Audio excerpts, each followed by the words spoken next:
Savez-vous qui est votre meilleur ami lors du mix? Non? Bon, c'est un peu normal parce que la plupart des gens ne lui trouvent qu'une seule utilité, et en plus, elle est bien souvent injustement mise de côté. Et c'est dommage tout ça, parce que cet ami vous veut vraiment du bien et peut vous aider de plein de manières. Il est peut-être temps de faire connaissance, non? Allez, c'est parti.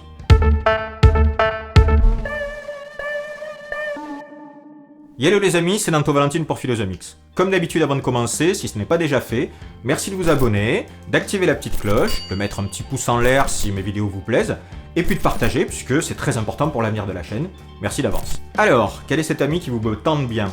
C'est tout simplement l'écoute en mono. Quoi? Tout ça pour ça? Il va encore nous bassiner avec des histoires de compatibilité mono, alors qu'aujourd'hui tous les systèmes de diffusion sont stéréo?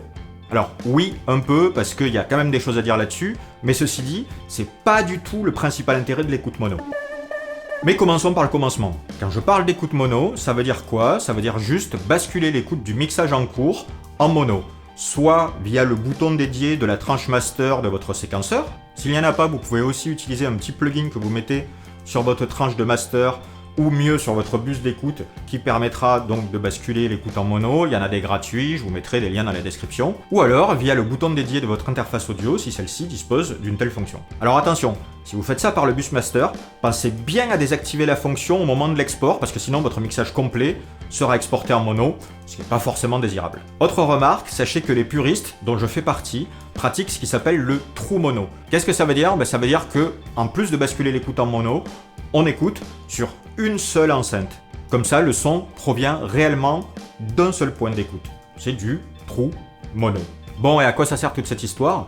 À plusieurs choses en fait. Le truc le plus évident, c'est bien entendu de vérifier la compatibilité mono de votre mixage. Alors ok, on pourrait dire qu'on s'en fout de ça, puisque tous les systèmes de diffusion actuels sont stéréo. Bon, ça déjà, c'est discutable, mais admettons.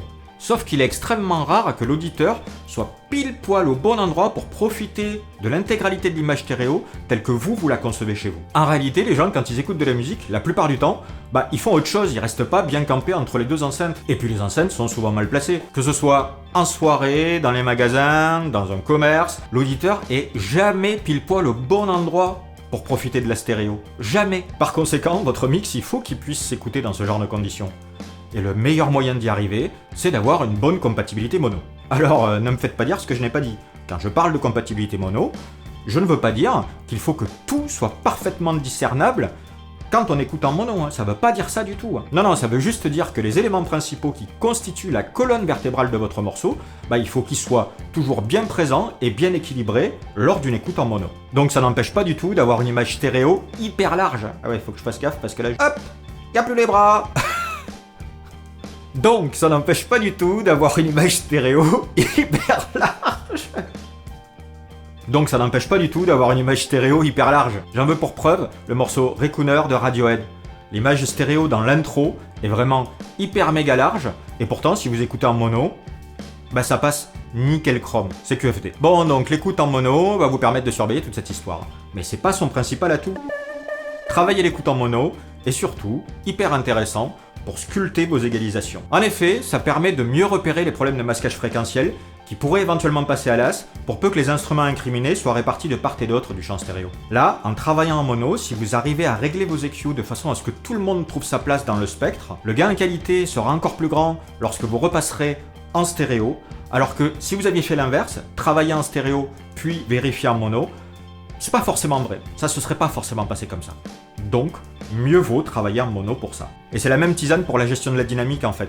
Il est beaucoup plus facile de gérer la densité dynamique des instruments les uns par rapport aux autres en mono plutôt qu'en stéréo. Enfin, ça permet de travailler plus finement la sensation de profondeur de votre mix, parce qu'en mono, vous n'êtes pas distrait par la largeur. Alors ok, travailler en mono est une habitude un peu compliquée à prendre au début, mais je vous jure que ça en vaut la peine parce que le résultat final est autrement plus satisfaisant. Perso, j'estime qu'à peu près les 3/4 de mon temps de mix se font en mono. Je vous invite donc fortement à tenter le coup, vous m'en direz des nouvelles. Sur ce,